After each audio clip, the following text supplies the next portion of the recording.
Hello students, today we will discuss about a very important topic, a very important security of our Indian financial markets, and that is government security. Now students, we will discuss this topic in four important parts. That is, number one, what is the meaning of government security and how the government securities are issued. इसका मतलब क्या है और ये कैसे issue किया जाता है. Number two, What is the basic purpose of issuing government securities? इसे इशू क्यों किया जाता है. Number three, what are the important features of the government securities? इसके important features क्या क्या है. And fourth one, what is the settlement procedure of government securities? इसकी settlement होती कैसे है या clearance and settlement procedure है क्या. ठीक है, तो चलिए स्टार्ट करते हैं. Number one, what is the meaning of government securities? Students, the government securities are those securities which are issued by RBI on behalf of the central government, state government and semi-government bodies. They are issued basically on their face values. The government securities, they are also regarded as dated securities. DATED, dated securities, or gilt-edged securities. GILT, gilt, and edged, EDGED, edged securities.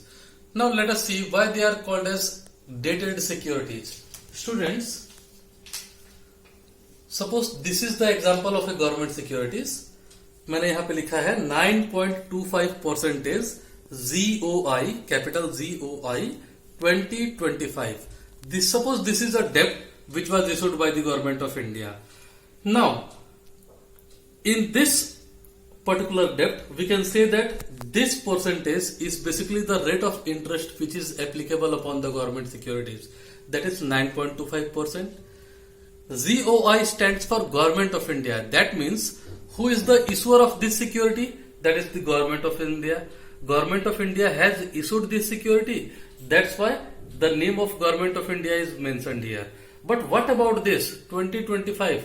That means this is the year when the security is going to be matured, that is in the year 2025. And since the date of maturity is mentioned upon the government securities, that's why the government securities are also regarded as dated security.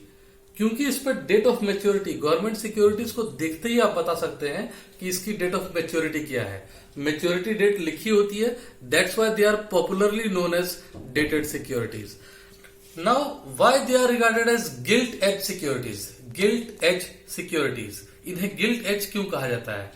Basically, when we talk about government securities, basically there is a guarantee regarding the repayment of two things. Number one, the principal amount, and number two, the interest thereupon. जब भी हम government securities की बात करते हैं तो दो चीजों की मिलनी या दो चीजों के मिलने की पूरी गारंटी होती है. There is a guarantee regarding the repayment of principal amount. जो भी पैसा हमारे द्वारा लगाया गया है वह पैसा मिलने की पूरी तरीके से गारंटी होती है, प्लस इंटरेस्ट देयर अपॉन, यानी हमारे द्वारा लगाए गए प्रिंसिपल मनी पे मिलने वाला ब्याज. दोनों चीजें मिलने की पूरी गारंटी होती है. That's why they are regarded as optimum secured instruments or ultimate secured instruments. That's why they are popularly known as gilt-edged security. So the government securities are also known as dated security and gilt-edged securities. Now students, the second topic, what is the basic purpose of issuing government securities? इनका purpose होता क्या है, क्यों government securities government के द्वारा issue की जाती है. Basically, there are three important purposes of government securities. तीन important purpose से इसे इशू किया जाता है. Number one is cash financing or to meet the fiscal deficit. जब भी fiscal deficit की जरूरत पड़ती है तो गवर्नमेंट इसे इशू कर देती है. Number two is refunding or the conversion or refinancing of maturing securities. जो पहले से इशू की गई है सिक्योरिटीज, उनके पैसे को या मैच्योरिटी के समय उनके पैसे को देने के लिए भी गवर्नमेंट इसको इशू कर देती है. And third purpose is advance refunding. That means the securities that have not been matured, जो सिक्योरिटी अभी मैच्योर नहीं हुई है उसके पैसे को भी पेमेंट करने के लिए गवर्नमेंट कभी कभी इसको इशू कर देती है. So there are 3 important purpose of issuing government securities. That is number 1 is cash financing और to meet physical deficits. Number 2 is refunding and third one is advance refunding. अब तीसरा सबसे important topic, what are the important features of government securities. Government securities के important features क्या क्या है? There are large number of features. Some of the important features are as number 1, the government securities, they are issued by RBI on behalf of central government, state government and semi-government bodies. Semi-government bodies जैसे municipal corporations, state electricity board, export-import bank of India, IFCI, etc. These are semi-government bodies. So feature number 1 is they are issued by RBI on behalf of central government, state government or semi-government bodies. Number 2 feature, they are issued on their face value. जो भी face value होती है government security की, ये इसी पे issue की जाती है. क्यों? क्योंकि इंटरेस्ट देना होता है और इंटरेस्ट भी वहां पे मेंशन होता है. Number third one is what is the maturity of government securities. The maturity of the government securities around 2 to 30 years. कभी कभी ये 2 सालों के लिए भी इशू होती है और कभी कभी कुछ केसेस में 30 सालों के लिए भी इशू होती है. So the maturity period of government security is around 2 to 30 years. 2 से 30 सालों तक के लिए भी ये इशू होती है. Fourth important feature is they are ultimate source of liquidity because RBI is always ready to discount or to rediscount such securities. ये इन्हें कहा जाता है they are ultimate source of liquidity. ये अल्टीमेट लिक्विड है. क्यों? क्योंकि आरबीआई हमेशा तैयार होती है उसको या तो डिस्काउंट करने के लिए या तो रीडिस्काउंट करने के लिए. Fifth one, they are listed over the stock exchanges and no separate listing requirements is there because SEBI issued no objection certificate.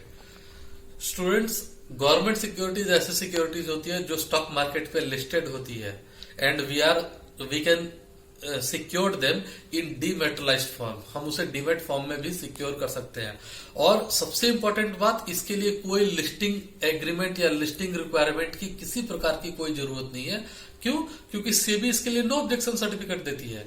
आप लोग को याद होगा कि लिस्टिंग एग्रीमेंट में, जो मैंने अपने पिछले वीडियो में बताया था, लिस्टिंग ऑफ सिक्योरिटीज के लिए हमेशा letter precedent to listing is essentially required from CLA.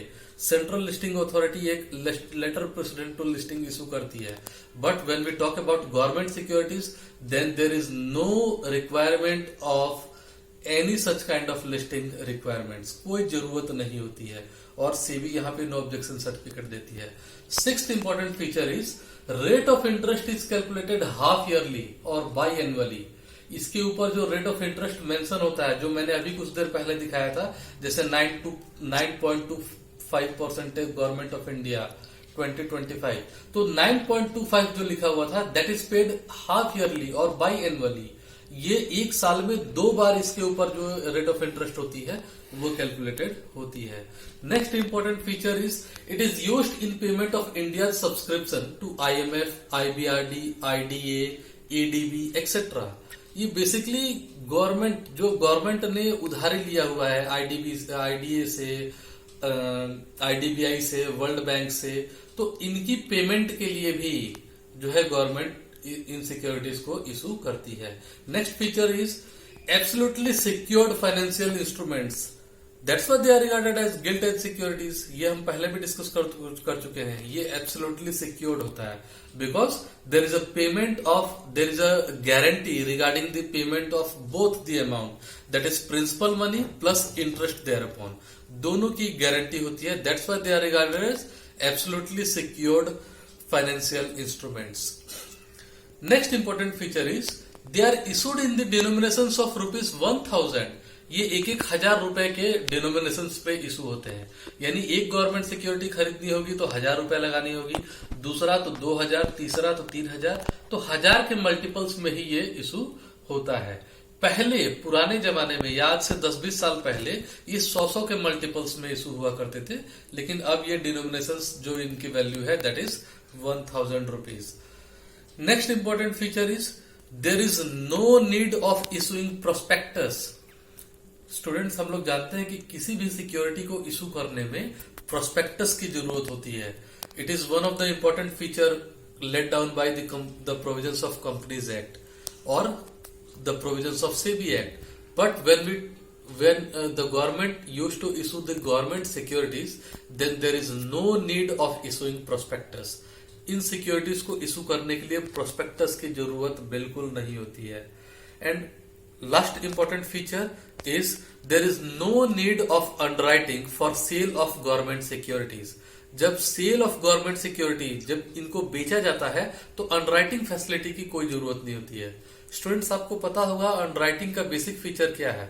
The underwriters they basically gives the guarantee regarding the success of the issue, but the government securities are ultimate secure. That's why there is no need of issuing government securities. और आज का last important part, the fourth important segment, that is what is the settlement procedure of government securities. इनकी settlement कैसे होती है. आइए इसको हम लोग एक इंपॉर्टेंट डायग्राम से देखें कि इनकी सेटलमेंट प्रोसीजर कैसे होती है. देखिए, यहां पे मैंने गवर्नमेंट सिक्योरिटीज की सेटलमेंट प्रोसीजर को बनाया है. Students, the government securities they may be purchased by और the traders in the government securities, they are two important parties. That is number 1 individuals और number 2 the banks and financial institutions and other institutions. यानी जो government securities के traders हैं, जो government securities में basically investment करते हैं, they might be individuals, they might be banks, financial institutions और अदर इंस्टीट्यूशंस.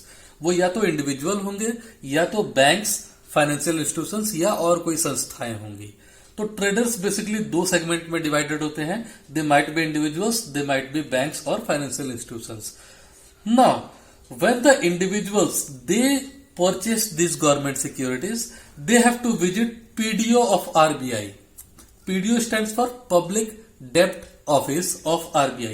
RBI का एक इंपॉर्टेंट सेगमेंट है, दैट इज पब्लिक डेप्ट ऑफिस. ठीक है, ऐसा ऑफिस जो डेप्ट में डील करता है और पब्लिक के लिए ओपन रहता है. So the individuals visit the public डेप्ट office of RBI to purchase the government securities. But when the banks or financial institutions have to purchase these government securities, they have to open a current account with RBI. अगर वित्तीय संस्थाओं को government securities खरीदना होता है तो उनके लिए मैंडेटरी होता है कि वह एक करंट अकाउंट खोल ले. किसमें? RBI में.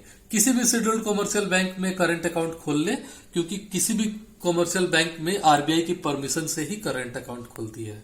So the individuals have to visit the PDO of RBI and the banks and the financial institutions have to visit the or they have to open a current account with RBI.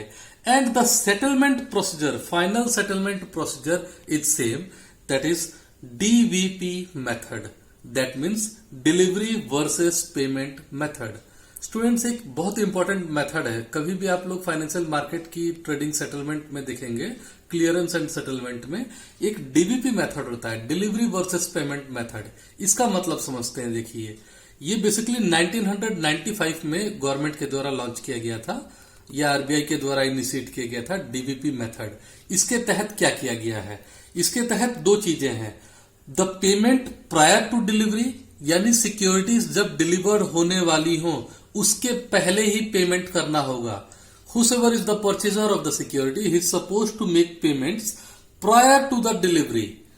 और number 2, payment against delivery, यानी एक तरफ से delivery of security लीजिए और एक तरफ से पेमेंट करिए. तो 2 तरीके से इसमें पेमेंट किया जाता है.